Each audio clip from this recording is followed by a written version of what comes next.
On va parler d'épargne, d'engagement actionnarial et de démocratie. Je vais essayer de tenir en 5 minutes.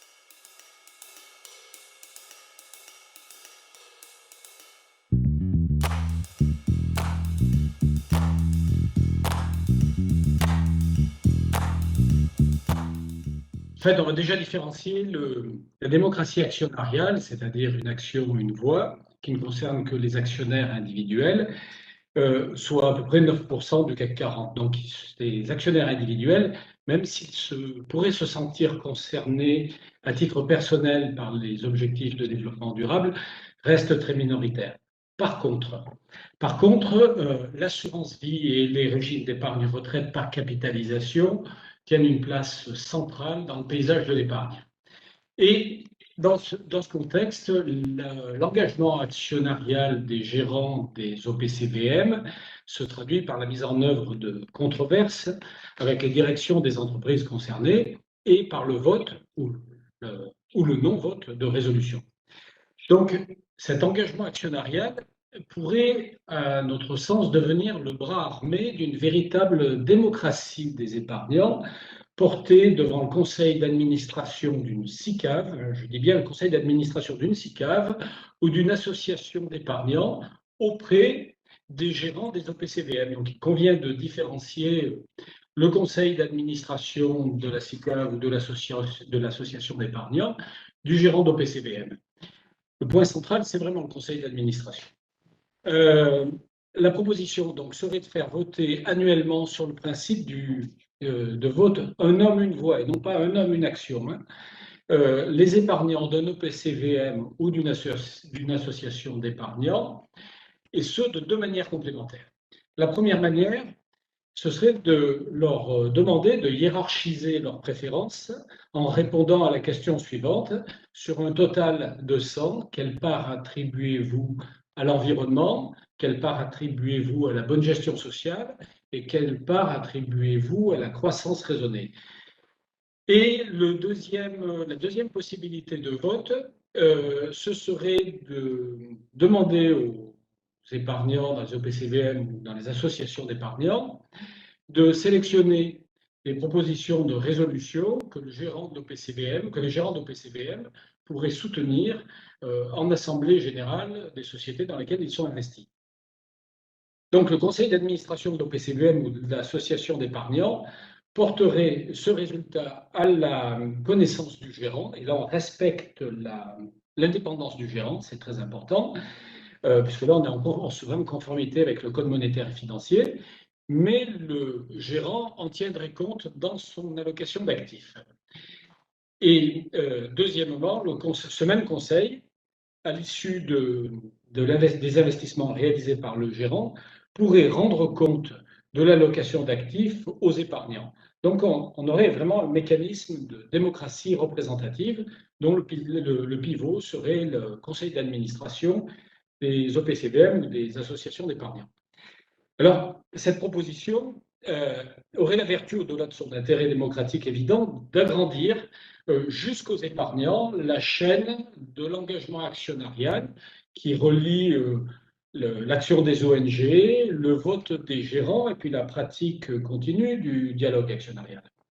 Donc, l'engagement actionnarial des gérants trouverait là une légitimité évidente dans le public, au-delà de la détention du capital, et de surcroît, sur un plan marketing, les gérants bénéficieraient du retour utile du marché, de l'épargne et des épargnants, et les épargnants verraient enfin, et c'est très important, la finalité économique de leur investissement dans l'épargne collective, et ce serait comme une réconciliation entre la finance, l'économie et les objectifs personnels des épargnants. Mais cette proposition d'intégration de la démocratie dans les OPCVM réclame néanmoins un aménagement de l'article L214 alinéa 9 du Code monétaire et financier, pour lequel nous avions déposé un amendement à l'automne qui a été retoqué puisque c'était cavalier législatif, mais nous n'abandonnerons pas. Je crois qu'il y a trois aspects qui sous-tendent cette proposition. Le premier, c'est la place de l'engagement actionnarial dans le label ISR. Donc, un des critères du label ISR repose précisément sur l'engagement actionnarial du gérant de l'OPCVM. Donc, il se traduit par la mise en œuvre de controverses avec les directions des entreprises concernées et par le vote des résolutions. Et ça, c'est quelque chose d'essentiel parce que c'est ce qui différencie les OPCVM ISR de tous les OPCVM ESG, des OPCVM indiciels, et on voit même apparaître des ETF ESG. Et là, ce côté-là est carrément dans le camp du greenwashing. Néanmoins, il y a un point noir dans cette affaire, c'est que l'épargne des particuliers en ISR ne représente que 17% de la totalité des encours de l'ISR. Donc, en clair, aujourd'hui, l'ISR, c'est majoritairement, essentiellement, la question des investisseurs institutionnels. On n'est pas arrivé jusqu'à l'épargne. Deuxième point, c'est en fait la faille des conseillers dans la distribution de l'épargne.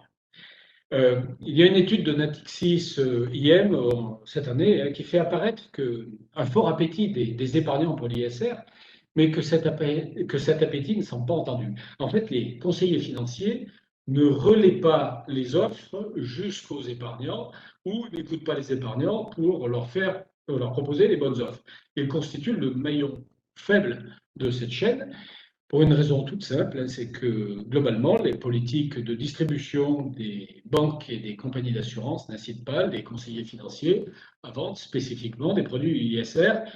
Il y a aussi là des effets de la réglementation qui interdit de valoriser financièrement pour les vendeurs mieux certains produits que d'autres. Bon.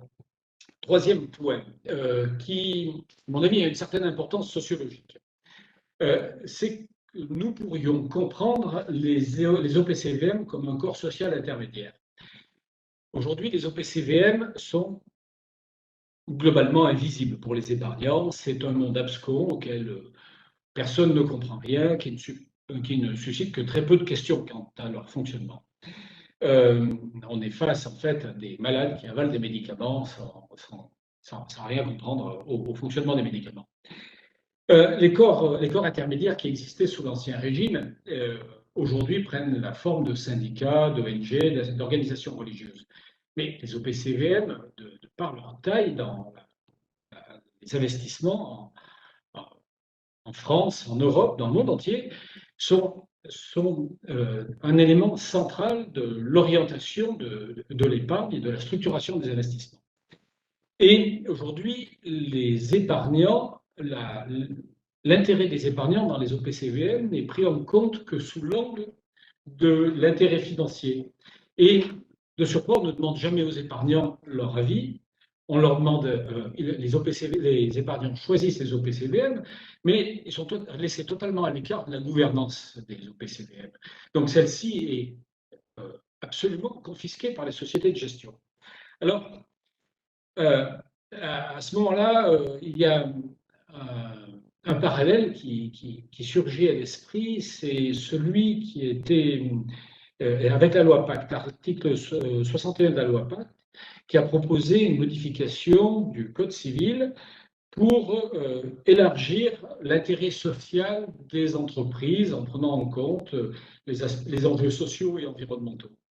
Et on peut vraiment se demander pourquoi le Code monétaire et financier reste obstinément fixé sur les intérêts financiers des épargnants. Parce que les intérêts des épargnants sont évidemment financiers, mais ils sont aussi environnementaux et sociaux. Et ça ne peut pas être pris en compte dans le Code monétaire et financier, et on ne peut pas inclure à ce jour une démarche démocratique qui permette aux épargnants de faire entendre leur voix auprès du gérant. Donc, en conclusion, les gérants de fonds ISR sont tenus à une politique d'engagement actionnarial, mais l'instauration de la démocratie dans les OPCVM peut offrir aux particuliers la possibilité de soutenir, en fait, par un vote référendaire, une ou plusieurs résolutions actionnariales portées par la politique d'engagement de l'OPCVM. Et donc, comme je l'ai dit précédemment, d'agrandir la chaîne de l'engagement actionnarial. Alors, cette voie reste à explorer par les sociétés de gestion. Je sais que certaines pourraient y être sensibles, et puis par des grandes associations d'épargnants, et j'en connais d'autres aussi qui pourraient y être sensibles. Et là, on ouvrirait comment dire, une légitimation évidente aux résolutions actionnariales, et certaines grandes entreprises réfléchiraient à deux fois avant de ne rien changer à leur politique environnementale ou à continuer dans des travers de politique sociale néfastes pour les salariés. Euh, donc là, il y a un moment où il y a une adéquation entre une démarche démocratique, l'investissement socialement responsable et l'engagement actionnarial. Voilà, j'espère avoir tenu en 5 minutes et puis je vous remercie.